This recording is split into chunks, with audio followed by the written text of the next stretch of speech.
Hello guys! Sana magustuhan niyo naman yung content ko for today is about naman sa kain. Kasi alam niyo, namimiss ko kasi ang pagkain Pilipinas talaga. Kaya today, alam niyo ba, naka-timing ako kanina nang mag-walking ako sa labas. Dumaan ako ng mga supermarket. Ngayon, thank you Lord talaga at may nakita akong saba ng saging. Super natuwa po ako kasi medyo mura siya, no? Kumpara sa binibili ko doon sa FB kasi may nagbibenta talaga online pero mas mahal siya, tapos pagbabayad ka pa ng shipping. Ngayon nung makita ko yung saging, so 7 piraso nasa 278 or nasa 114 piso. Kaya talaga bumili ako guys. Yun yung kakainin ko for today. Tapos sasamahan ko ng kilawin at saka fresh na kaki ano ba yon sa oyster pala sa Pilipinas or sa English.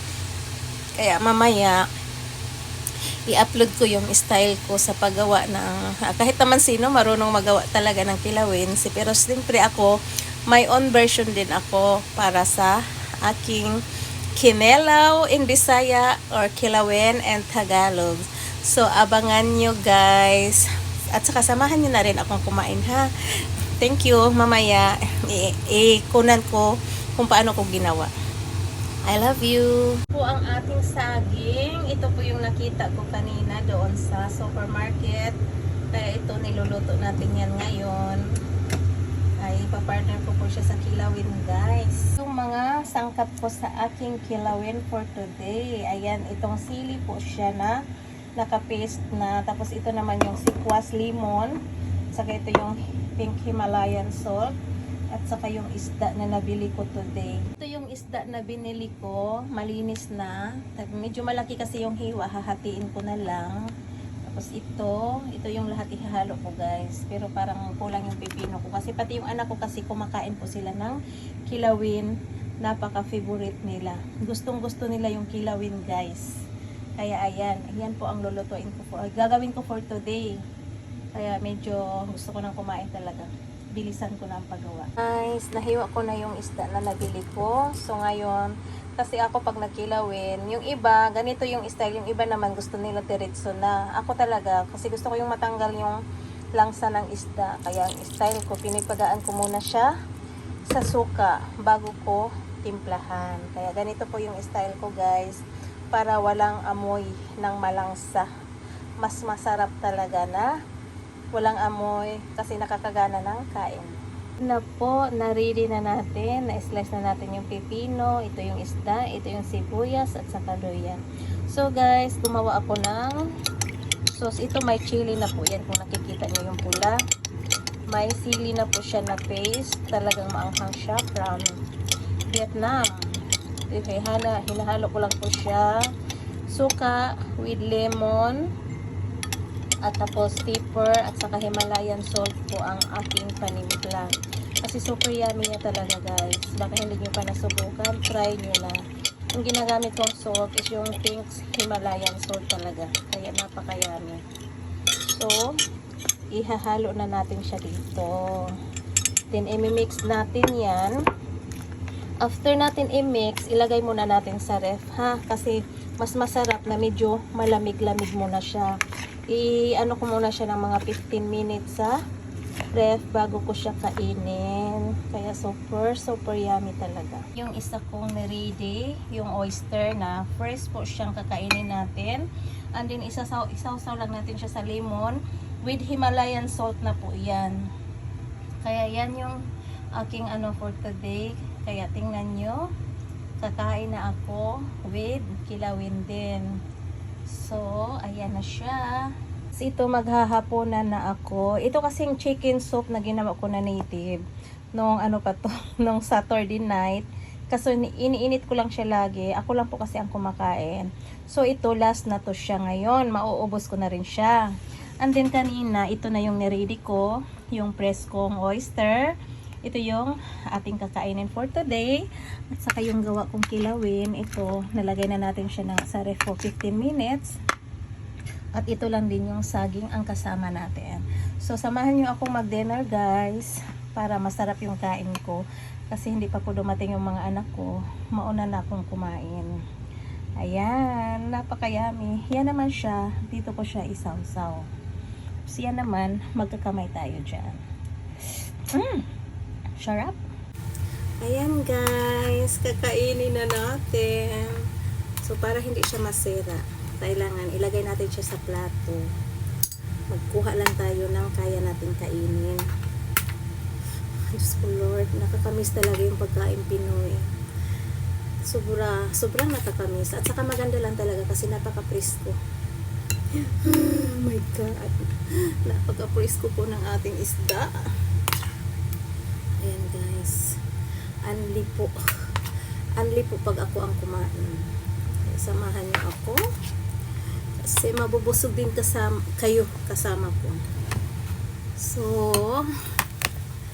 magbabalat na ako ng saging. Ang sarap kasi ng saging na ito kasi medyo manamis-namis siya. Hindi siya yung talagang pure na green guys. Ayan.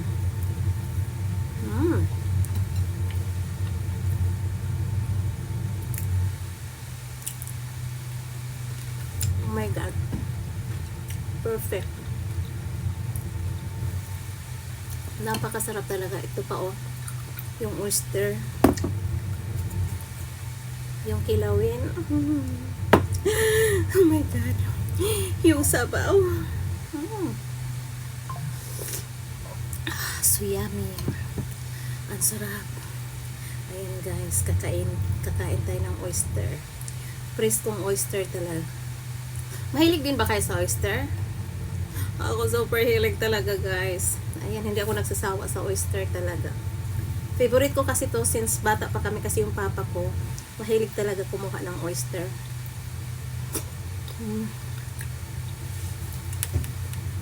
Napakasarap. With matching kain ng saging.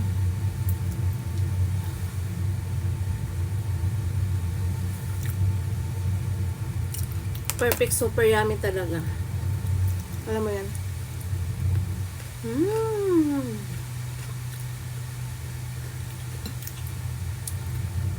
Ang sarap nito pag nasa tabing dagat tayo. Tapos may inihaw pa na isda. Di ba?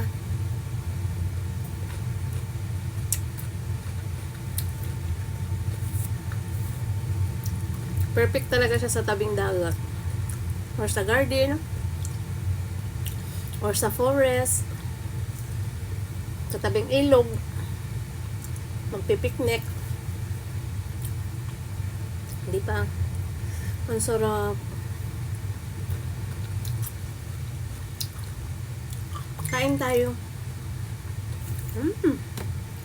Ayan guys, ang sarap ng oyster oh. Ang laki ng oyster.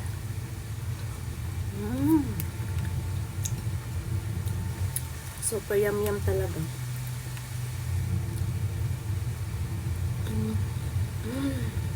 Samahan niyo akong kumain.